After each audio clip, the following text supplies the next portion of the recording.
Hello everyone, I'm Pratyasha and today I'll be presenting my research influence of charge density and patterning on the conformation of FG nerves.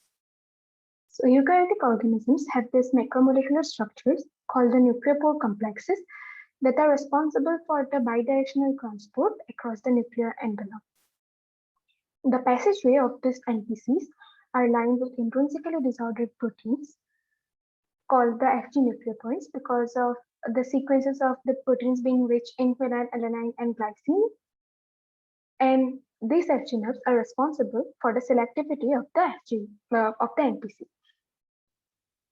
What we were interested in was analyzing the sequences of these FG nerves and to find the possible role of charges and the charge patterning on the conformations. Python scripts were used to analyze the sequences. Two different types of simulations were being carried out. One is the coarse grain simulation, which was performed using LAMMPS, and all-atom simulations, which was performed using NAMD explicit solvent. The temperature was fixed at 298 Kelvin, and the force field used was CHARMM 36. The chain length for all-atom simulation was fixed at 24 amino acids, whereas for coarse grain simulations, the chain length was fixed at 50. From the literature review, what we found was we found data on the Stokes radius of various nubs and the data on charge by hydrophobicity ratios of these nubs. We plotted the normalized Stokes radius of the nubs versus the net charge. What we saw was a linear correlation between the Stokes radius and charge. As the charge increased, the net charge increased, the Stokes radius decreased. Normalized Stokes radius decreased. So to further evaluate the effect of charges, we created sequences that had only charged residues. First, we started with the coarse grain simulation, in which we created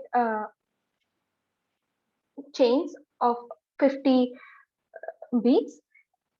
First case being alternate bead assign alternate charges, positive, negative, and the other extreme case was where half of the chain was assigned positive charge and the other half was assigned negative charge, and the net charge being 0 in all the cases, be it all-atom or be it coarse grain or alternate charge or maximum charge.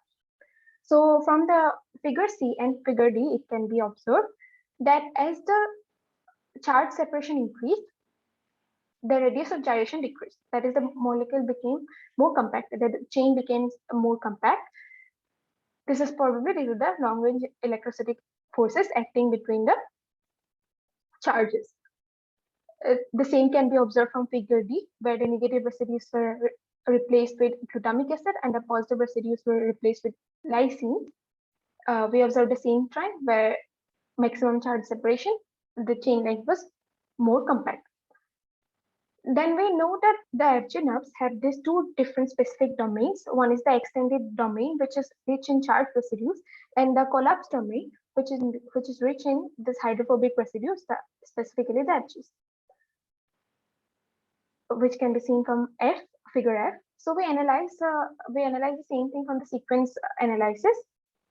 We can say till about 50% of the sequence, the charges are sparsely placed, and after that, there is a spike in charges. This can be distinctly seen from the lower half of the graph set or for the lower half of the graphs.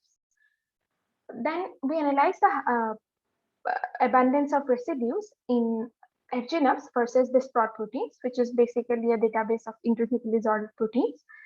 We observed that the SPROT proteins had higher percentage of charge residues, whereas FG nerves had higher percentage of hydrophilic amino acids like serine and asparagine. So the takeaway from my research till now is that there is a direct correlation between Stokes radius or compactness of the molecule with the net charge.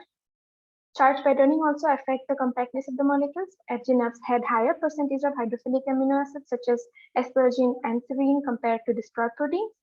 Future work entails analyzing the charge-rich domains of these nerves and analyzing the role of individual amino acids in the conformations. So these are my references. Thank you and have a great day.